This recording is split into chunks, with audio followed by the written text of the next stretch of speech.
आनंद आया ना बाबा। जैसे तू नाच रहे ना बाबा, वैसे ही शंकर बाबा भी आ गए वृंदावन में। जय बंसी बट पे हवाल बताऊं भाई कहानी पूरी। जो जो गोपी ने सुनी वो अपनों घर को कार्य छोड़ के दौड़ी। कहां? ए मैया, वो चश्मा वारी नेक रुक। यही बंसी पट पे सब गोपी एकत्रित है गई। एक दो गोपी नहीं, अनंत कोटि। गर्ग संहिता में पढ़ रहे हो, वह समय जब गोपी वृंदावन पहुंची, बंसीवट पहुंची, तो बंसीवट पे जो लता पता औषधियां हतकाई वो भी गोपी स्वरूप आए गए। लता पता जो औषधियां सब गोपी है गई। गोपी रूप धारण करो और कृष्ण के रास में समाहित हुई, प्रवेश किया। लता पतन ने ये साधारण नहीं है, बहुत साधारण बात नहीं है। और एक बहुत सुंदर कथा आवे, अद्भुत कथा है।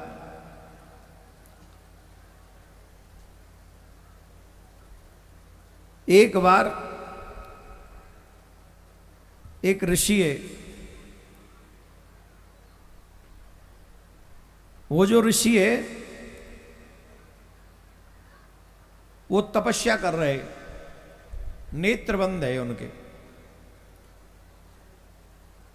और नेत्र बंद करके, ये कथा बड़ी सुंदर है, अद्भुत कथा है, या को ध्यान से सुनो। वहां वो ऋषि नेत्र बंद करके ध्यान कर रहे, और ध्यान का कर रहे, युगल सरकार की छवि को नेत्र बंद करके हृदय में चिंतन कर रहे।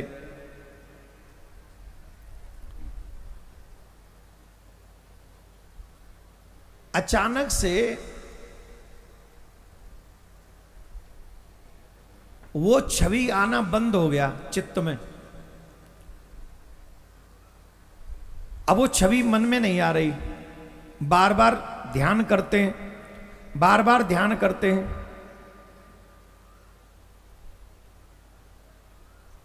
वो छवि अब उनके मन में आ नहीं रही। उन ऋषि का नाम था आसुर ऋषि, और बड़ी जोर से तपस्या कर रहे थे, चित्त में उनका ध्यान कर रहे थे, पर वो छवि नहीं आ रही। तो उनके मन में थोड़ा चिंता हुआ कि बार बार ध्यान करने पर भी भगवान की छवि क्यों नहीं आ रही है। तो वो वहां से उठे, बोले चलो क्षीर सागर में उनको दर्शन करेंगे चल के। और क्षीर सागर में गए तो सैया बिना नारायण के उपस्थित पार्षदन से पूछी, भगवान कहाँ हैं? बोले कहाँ गए हमें ना पता, पर यहां ना आए। फिर बैकुंठ गए, बैकुंठ में जाके पहुंचे। पहले बद्रीनाथ गए, पहले बद्रीधाम, बद्रिकाश्रम। सोची कि चलो वहीं चल के नर नारायण भगवान के दर्शन करेंगे। तो बद्रिकाश्रम भी नर नारायण के बिना ही है। वहां के पार्षदन से पूछी, भगवान कहाँ हैं? बोले हमें ना पता, बिना बताए गए। बैकुंठ चले, बैकुंठनाथ के दर्शन करें। अच्छा, ये जो ऋषि हैं, असुरी ऋषि, कोई साधारण नहीं है। मन की गति के जैसे जितनी मन की गति है ना, स्पीड है, उतनी स्पीड से जाने वाले हैं वो। साधारण नहीं है। मन में हुआ वहीं प्रकट हो गए, फिर बैकुंठ में प्रकट हो गए। बैकुंठनाथ का भी सिंहासन बैकुंठनाथ के बिना है। वही सेम आंसर हमें नहीं पता, चले गए कहीं। फिर गोलोक धाम में गए, वहां भी नित्य रमण करने वाले गोलोक धाम में ठाकुर जी नहीं, प्रिया प्रीतम नहीं। अब तो ऋषि बड़े चिंतित हुए कि भगवान गए तो गए कहां।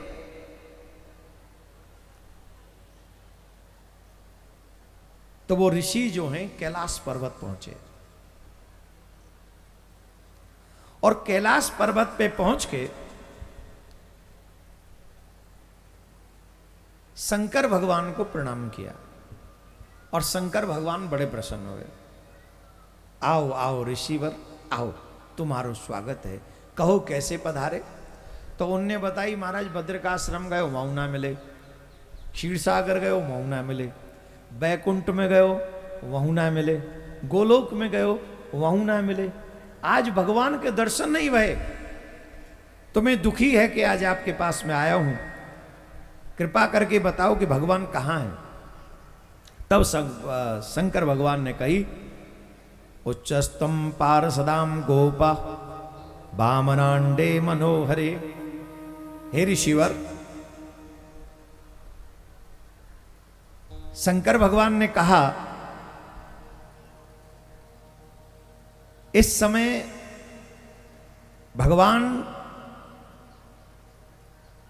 श्रीधाम वृंदावन में श्री कृष्ण के निष्काम भक्त ऋषि में तुम्हें बताता हूं, कृष्ण दर्शन की लालसा जो तुम्हारे मन में इस समय है, उस लालसा को पूर्ण करने के लिए मैं बता रहा हूं कि इस समय भगवान रसिक शेखर साक्षात श्री कृष्ण वृंदावन में आकर अनंत कोट सखियों के मध्य में रास क्रीड़ा कर रहे हैं।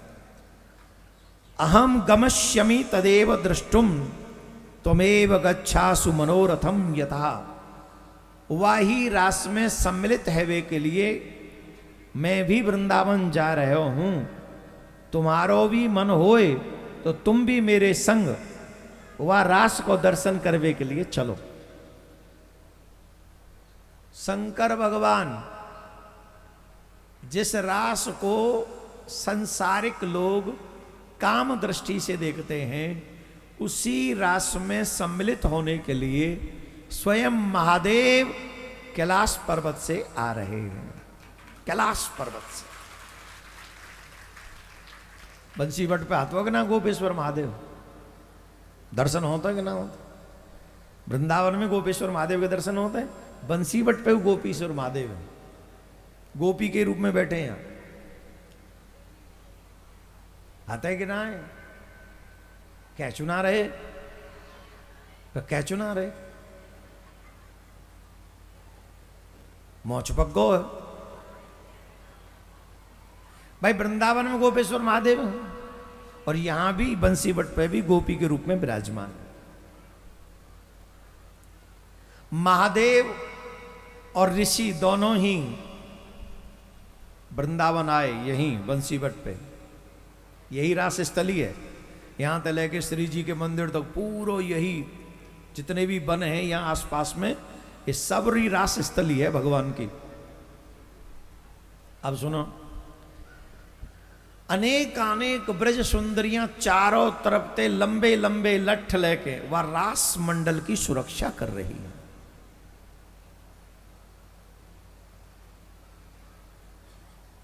रास मंडल की सुरक्षा कर रही है। शंकर भगवान जब रास में प्रवेश करने लगे तो गोपी ने कही, आप भीतर नहीं जा सको। क्यों? हम तो रास को दर्शन करने के लिए आए हैं। बोले, एक बात समझ लो, या रास में एक ही पुरुष है, वो है कृष्ण, और काऊ दूसरे पुरुष को प्रवेश नहीं। शंकर भगवान बोले, देवी ऐसा मत कहो, हम तो बड़ी इच्छा लेके आए। बोले, तुम इच्छा लेके आओ, चाहे स्वेच्छा लेके आओ, चाहे मत लेके आओ, जो यहां को नियम है वह नियम को तो ब्रह्मा भी नहीं तोड़ेगो, महादेव भी नहीं तोड़ सके, आपको वही नियम पालन करेगो, करना पड़े। देखो, शंकर भगवान ने ब्रज के रसिक ऐसे कहे, गोपीन के पाम पकड़ ले, कैसे करो, हमें रास में प्रवेश दिवाओ। आजकल भगवान श्री कृष्ण के भक्त ब्रज में आते हैं और भगवान के भक्त ब्रजवासियों को ही गाली सुना के चले जाते हैं। ब्रजवासियों के प्रति उनकी निष्ठा मजबूत नहीं है। हमने बहुत कम भजनानंदी संत भी ऐसे देखे हैं जिनकी निष्ठा ब्रजवासियों में है। आए हैं बाहर से, लेकिन ब्रजवासियों में उनकी निष्ठा है। आज आदरणीय विनोद बाबा जी महाराज का बरसाने से हमको फोन आया। बहुत अच्छे संत हैं, पूज्य विनोद बाबा जी बरसाने में रहते हैं। श्यामा जी की खूब कृपा पात्र हैं, उनकी बड़ी कृपा, श्यामा जी की बड़ी कृपा उन पे। और उनने हमसे एक ही बात कही, हमने सुनी है तुम्हें कछु धमकी वमकी मिली है, हमने तुम्हारी प्रार्थना किशोरी जी ते कर दी है, आप कहूं भी जाओ निष्फिकर जाओ, आपके ऊपर किशोरी जी की कृपा है।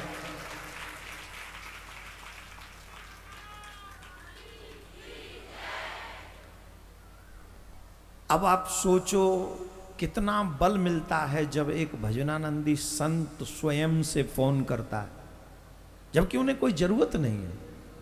वो बाहर से आए हैं, ब्रज में वास कर रहे हैं, उन्हें कोई लेना देना नहीं किसी से। वो हम जैसों को फोन, हम तो सिर्फ कथावाचक ही तो, और क्या है, एक उससे भी बात यह है कि हम ब्रजवासी हैं बस, और तो कुछ है नहीं। क्या जरूरत है उन्हें?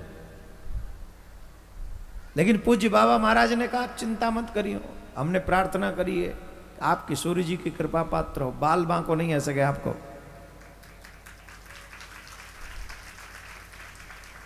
आप ऐसे ही धर्म को प्रचार करते रहो।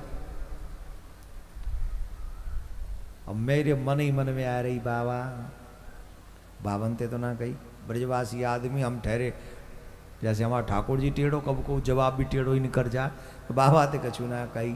मान के बाबा तेरे आशीर्वाद के बाद तो अब चाहे हमारी नार कट जाए पर धर्म प्रचार नहीं छोड़े हम। संत ये होते हैं जो ब्रजवासियों से इतना स्नेह करते हैं, उसे दिखावे के लिए नहीं लौटते, उनके मन में वो भाव होता है। और ब्रजवासी भैया, हम तो देखो ब्रजवासी आदमी, हमने तो इतना जाना है, ब्रजवासी बड़े सॉफ्ट होते हैं। और बाहर तो चाहे कितने भी वो शेर की सी हल्ला मचाते रहे, लेकिन अंदर बड़े सॉफ्ट होते हैं। और जहां प्यार सम्मान दुलार मिलता है वहीं वो झुक जाते हैं। सब ब्रजवासी को यही हाल है, ठाकुर जी को भी यही हाल, किशोरी जी को भी यही हाल, और उनके चाहे वाले को भी यही हाल है। तो अगर आप कृष्ण से प्रेम करते हो, कृष्ण को पाना चाहते हो, तो पहली शर्त है ब्रजवासियों के प्रति कोई अपराध भावना नहीं बननी चाहिए आपकी। अगर आप ब्रजवासियों का अपराध कर रहे हो तो तुम कृष्ण का प्रेम पाने के योग्य नहीं हो, मिलेगा ही नहीं, प्रेम नहीं मिलेगा। जब मैं आते जाऊं तो कहूं तो मैया देखते मोए, मैं मैया ने देखा तुम, और एक ही भावना रहता है कि इनको आशीर्वाद मिल जाए मोर, बस कैसे हूं ये अपने हृदय ते कह दें, ऐसे ही धर्म को प्रचार करो, तुम्हें ठाकुर जी तुम्हें मिलेंगे। एक बार इन ब्रजवासी के मुख से निकल जाए तो मिलेंगे, वह मिलना पड़ेगा। अब भाई आज नहीं कह, कल कह दियो, कल कथा पूरी होगी ना, दक्षिणा कल देनी है। अब बिना दक्षिणा दिए तुम कथा सुनोगे कोई फल नहीं मिलेगा बंसीवट पे, और दक्षिणा दे के सुनोगे तो पूरा फल मिलेगा। और एक ही दक्षिणा है, कल जब कथा सुन के जाओ, बंसी बट को स्पर्श करियो बट को, और एक प्रार्थना करियो कि या बालक के सच्ची प्रिया कांजू की भक्ति मिले, और जब तक रहे तब तक सनातन और देश की सेवा करे। अब ये कल याद राखियो, कोई मोबाइल के चक्कर में आज ही भूल जाओ। हमारी दक्षिणा यही होगी, क्योंकि हम चाहे कितने हो तुम्हारे बालक सही, पर बिना दक्षिणा की कथा नहीं लगेगी तुम्हें, और हमारी दक्षिणा यही रहेगी। कल सब कथा के बाद बंसी बट को स्पर्श करके भगवान से ये प्रार्थना करियो कि जब तक ये शरीर रहे तब तक देश और धर्म की सेवा से हमारा मुंह मुड़े ना, चाहे उसके लिए हमें कुछ भी चुकाना पड़े। कहा चुकाएंगे, ठाकुर जी के आदमी है, वो अपने आप देख लेगो, हाँ सुदर्शन चक्कर घुमा देगो, वो बड़ा अच्छा है। तो आप सब यही प्रार्थना हम आप सबसे करते हैं। तो कथा कहाँ ही जे विनोद बाबा जी की बात आ गई तो बड़ा अच्छा लगा। शंकर भगवान ने, यहां थी कथा, बंसी बट पे थी ना, जितनी भी सखी अतकाई बोले ना ये प्रवेश नहीं मिलेगो। अरे तो बोले बताओ तो सही कैसे प्रवेश मिलेगो।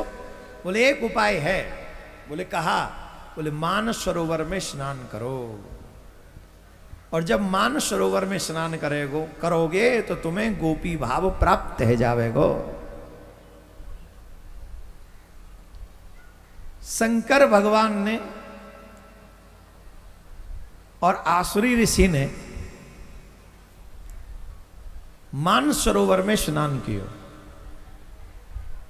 और उनको गोपी भाव प्राप्त है गयो। गोपी भाव जब प्राप्त है गयो तब उनको रास में प्रवेश मिले। यही बंसीबट में तब उनको रास में प्रवेश मिले। ऐसो अद्भुत है ये बंसीबट, जहां स्वयं युगल सरकार तो है ही है, साथ में महादेव भी यहां विराजमान है। यही बंसीबट पे लोग आते हैं यहां पर्यटक बनकर, यात्री बनकर नहीं, तीर्थ यात्री बन के नहीं। अगर पर्यटक बन के आओगे तो दर्शन करोगे, बस लता पता और भगवान के बट वृक्ष के अलावा तुम्हें कुछ नहीं दिखाई पड़ेगा।